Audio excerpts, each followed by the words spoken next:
اندرا گاندھی نے تلنگانہ کیوں نہیں بنایا؟ برہمن ریڈی کے استعفیٰ پر علیحدہ ریاست تلنگانہ تحریک کو ختم کیوں کیا؟ اندرا گاندھی کو برہمن ریڈی سے خطرہ تھا اور راہل گاندھی کو جگن موہن ریڈی سے خطرہ ہے، اسی لیے سونیا گاندھی نے تلنگانہ تشکیل دے دیا۔ آندھرائی قیادت سابق میں اندرا گاندھی کے لیے خطرہ تھی۔ اس وقت ریاست آندھرا پردیش کے طاقتور لیڈر چیف منسٹر برہمن ریڈی تھے۔ ان کی طاقت کو ختم کرنے کے لیے اندرا گاندھی نے چنا ریڈی کے ذریعے تلنگانہ تحریک چلائی۔ اس کے باوجود برہمن ریڈی نے استعفیٰ نہیں دیا، بلکہ انہوں نے کہہ دیا کہ مجھے ریاستی اسمبلی میں اکثریت حاصل ہے اور میں استعفیٰ نہیں دوں گا۔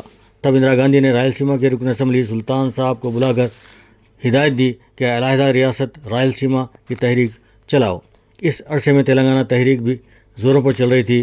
ایسے میں علیحدہ ریاست رائل سیما تحریک نے برہمن ریڈی کو استعفیٰ دینے پر مجبور کر دیا۔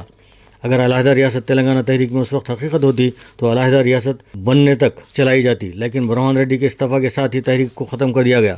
دراصل اندرا گاندھی کا مسئلہ حل ہو چکا تھا۔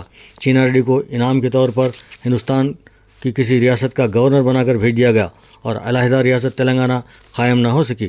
حالانکہ اس تحریک میں 300 سے زیادہ لوگوں کی موت واقع ہو چکی تھی، لیکن اب مسئلہ کچھ بدلے ہوئے حالات میں راہل گاندھی کے ساتھ پیش آیا۔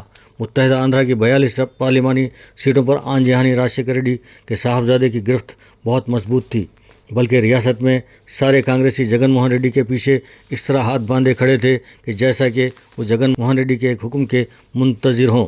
اگر پارلیمان کے انتخابات میں سارے کے سارے 42 نشستیں جگن موہن ریڈی کے ہاتھ میں چلی جاتی تو پھر راہل گاندھی کا موقف کیا ہوتا؟ اسی اثنا میں KCR نے حقیقی تلنگانہ تحریک شروع کر دی تھی اور اس کے لیے مرن بٹ بھی رکھا تھا، اور تلنگانہ تحریک کی تائید میں 1000 کے قریب نوجوانوں نے خودکشیاں کر لی تھیں۔ چنانچہ سونیا گاندھی نے اسے غنیمت جان کر یہ فیصلہ کرنا مناسب سمجھا کہ کیوں نہ علیحدہ ریاست تلنگانہ منظور کیا جائے۔ ان کا خیال تھا کہ اس طرح سے جگن موہن ریڈی کی قوت ٹوٹ جائے گی اور کم از کم تلنگانہ میں تو کانگریس اقتدار میں آ جائے گی، لیکن تلنگانہ کے کانگریسیوں نے خفیہ طور پر جگن ہی کی تائید کو برقرار رکھا۔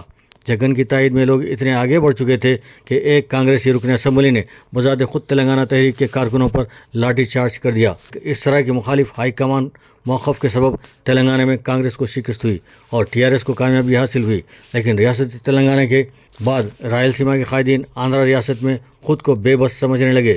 جگن موہن ریڈی کے خوف نے جگن کی بہن شرمیلا کی جانب سے کانگریس میں شمولیت کے باوجود انہیں ایک سیٹ بھی نہیں دی گئی۔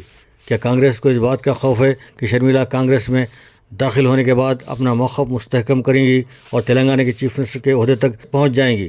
اس طرح سے تو تلنگانہ و آندھرا میں بہن بھائی کی حکومت قائم ہو جائے گی، اور یہی ڈومینیشن کانگریس ہائی کمان کو شاید پسند نہیں۔ ان حالات کا اندازہ کرتے ہوئے شاید رائل سیما کے تیلگو دیشم لیڈر ریونت ریڈی نے کانگریس میں داخلہ لے لیا ہے اور اب وہ کانگریس کے نام پر تلنگانہ میں رائل سیما کے مفادات کو پروان چڑھانا چاہتے ہیں۔ ہو سکتا ہے آئندہ انتخابات کے موقع پر شرمیلا یا جگن موہن ریڈی تلنگانہ میں اپنی پارٹی کو حرکت میں لے آئیں۔ ریاست میں اقلیتیں جگن موہن ریڈی کو ایک اچھا لیڈر تسلیم کرتی ہیں۔ ان انتخابات میں شرمیلا کو کوئی موقع نہ دیے جانے پر شرمیلا کانگریس کے موجودہ صدر ریونت ریڈی پر بہت خفا ہیں۔ ان کے میدان میں آنے کے بعد کانگریس میں شمولیت کے باوجود شرمیلا کی خواہش کو بڑا زخم پہنچایا گیا ہے۔ بہرحال اب ریونت ریڈی اب تلنگانہ میں اپنی من مانی کرنے کے لیے آزاد نظر آتے ہیں، کیونکہ ان کے خفیہ تعلقات BJP سے برقرار ہیں، اور BJP کے کارکنوں کو یہ کہتے ہوئے سنا گیا ہے کہ جہاں پر BJP کا امیدوار ہارتا ہوا نظر آیا تو وہاں کانگریس کو ووٹ دیا جائے۔ کانگریس کے قدیم لیڈرز کی ساری چالاکیاں اب ریونت ریڈی میں نظر آتی ہیں، اسی لیے وہ مسلمانوں کو پارٹی کے قریب لانے میں کچھ حد تک کامیاب نظر آتے ہیں۔ حالانکہ انہوں نے مسلمانوں کو ریزرویشن دینے کی کوئی گارنٹی نہیں دی، بلکہ الٹا مسلمانوں کی زمینات کو قبضہ داروں کے حوالے کرنے کا ایک واضح پلان تیار کر لیا ہے، اور اعلان کہہ چکے ہیں کہ وہ دھرنی پورٹل کو ختم کر دیں گے۔ اس کے باوجود بھی اگر مسلمان انہیں ووٹ دے رہے ہیں تو پھر سمجھا جا سکتا ہے کہ کانگریسی صدر نے کتنی چالاکی سے اپنے موقف کو مسلمانوں سے منوا لیا ہے۔